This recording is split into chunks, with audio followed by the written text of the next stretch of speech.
ازيكم عاملين ايه؟ أهلا وسهلا بيكم في القناة التعليمية عالدغري. هنقدم ليكم حكاية جديدة بشكل سهل ومبسط. اوعوا تنسوا الاشتراك والمتابعة، ويلا بينا. تخيلوا معايا كده إننا نقدر نصور أسرع وأصغر سباق بيحصل في الكون، سباق الذرات وهي بتتحد وبتنفصل في جزء لا يذكر من الثانية. النهاردة هنحكي قصة العالم المصري اللي قدر يعمل المستحيل ده، قصة الدكتور أحمد زويل.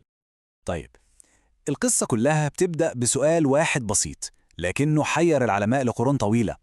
إيه اللي بيحصل بالظبط في اللحظة اللي مادتين بيتفاعلوا فيها مع بعض؟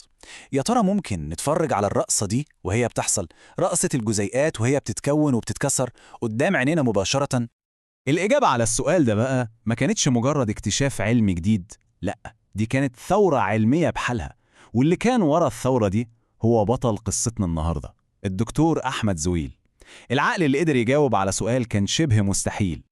وعلشان نفهم العبقرية دي جت منين، لازم نرجع بالزمن شوية ونشوف رحلته من البداية، رحلة السعي ورا المجهول. رحلة بدأت من دلتا النيل في مصر ووصلت بيه لقمة هرم العلم في العالم كله. مسيرة زويل العلمية كانت سريعة ومبهرة بشكل مش طبيعي.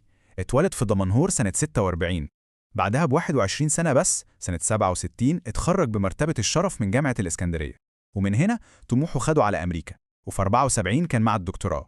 لكن المحطة الأهم جت بعدها بسنتين، لما انضم لواحدة من قلاع العلم في العالم، معهد كاليفورنيا للتكنولوجيا، أو اللي معروف باسم كالتك. الشغف ده ما كانش مجرد دراسة وخلاص، لأ، الموضوع كان أعمق من كده. هو بنفسه قالها: الرياضيات والميكانيكا والكيمياء كانت من المجالات اللي بتديني رضا خاص، والإحساس ده بالذات هو ده الوقود اللي حرك رحلته على العلمية كلها. وهنا بقى رحلته وشغفه بيوصلونا لقلب القصة كلها، تصوير الذرات وهي بتتحرك. هنا هنشوف ازاي قدر يخترع كاميرا بتصور عالم ما كانش حد فينا يتخيل أبدا إنه ممكن يتشاف بالعين.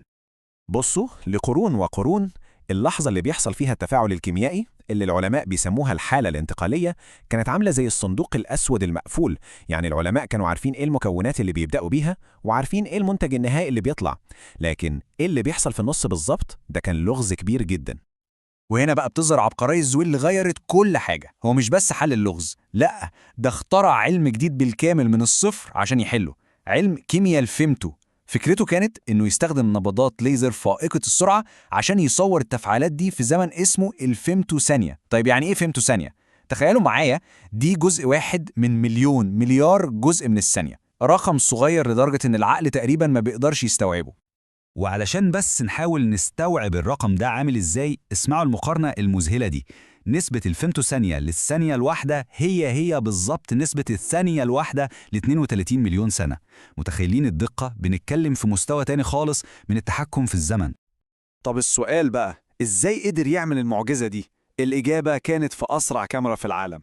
الفكرة عبقرية في بساطتها، تخيلوها زي سباق، نبضة ليزر أولى سريعة جدا زي مسدس البداية بتدي إشارة بدء للتفاعل، وبعدها على طول بنبضة تانية زي كاميرا خط النهاية بتيجي في الجزء من الفيمتو ثانية عشان تاخد لقطة للي بيحصل. الرسم اللي على الشمال دي الفكرة، والجهاز الحقيقي اللي على اليمين هو ده اللي حول الفكرة دي الواقع. والنتيجة كانت اللحظة التاريخية دي. لأول مرة في تاريخ البشرية الصندوق الأسود اتفتح. اللي بنشوفه قدامنا ده مش مجرد خطوط ورسومات بيانية، لا، ده أول فيلم في التاريخ بيصور حركة الذرات، بيصور رابطة كيميائية وهي بتتكسر. العلم اتغير للأبد في اللحظة دي. طبعا اكتشاف بالحجم ده ما كانش ممكن يعدي كده. العالم كله واقف وانتبه، وده اللي بيوصلنا للحظة التتويج، لحظة نوبل التاريخي. سنة 1999 هي السنة اللي الإنجاز ده خد فيها أعلى تقدير ممكن في العالم. الدكتور أحمد زويل فاز بجائزة نوبل في الكيمياء، بس الموضوع كان أكبر من مجرد جائزة. دي كانت لحظة تاريخية بكل المقاييس. أول عالم عربي في التاريخ يفوز بجائزة نوبل في فرع من فروع العلوم، لحظة فخر لمصر والعالم العربي كله. والجميل إن زويل نفسه كان حاسس بعمق اللحظة دي وربطها بتاريخه المصري. في محاضرة نوبل بتاعته قال جملة مؤثرة جدا: أجدادي ساهموا في بداية علم الزمن بتطوير أول تقويم ذكي. كأنه بيقول إن التحكم في الزمن ده في دمنا، من أيام أجدادنا الفراعنة اللي قاسوا الزمن بالسنين لغاية النهاردة هو بيقيسوا بالفيمتو ثانية. وهنا القصة بتاخد منحنى تاني، ويمكن يكون هو الأهم في الحكاية كلها: الإرث. لأن زويل ما قررش يكتفي بالإنجاز الشخصي ده، لأ، هو قرر يبني مستقبل العلم في بلده في مصر. الحلم ده كان له اسم: مشروع قومي ضخم. مدينة زويل للعلوم والتكنولوجيا والابتكار، صرح علمي متكامل على أرض مصرية.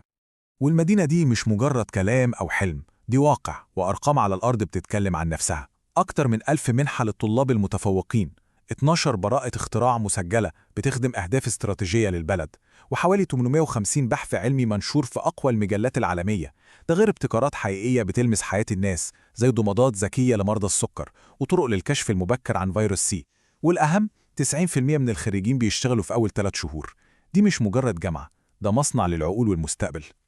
والكلام ده بيأكده الدكتور محمود عبد ربه، الرئيس التنفيذي الحالي للمدينة، لما قال كل هذه الإنجازات لم تكن لتتحقق لولا رعاية ودعم الدولة المصرية وقيادتها السياسية. وده دليل على إن حلم زويل الفردي اتحول لمشروع قومي ناجح. سنة 2016 الدكتور أحمد زويل رحل عن عالمنا، لكن إرثه لسه عايش ومكمل. رحلته اللي بدأت بمحاولة يشوف عالم الذرات غير المرئي انتهت ببناء صرح علمي مرئي ومؤثر في وطنه. دي قصة العالم اللي علمنا ازاي نشوف اللي ما بيتشافش. وفي النهاية قصة زي دي بتخلينا نسأل، يا ترى إيه هي العوالم الخفية اللي لسه هنكتشفها بعد كده؟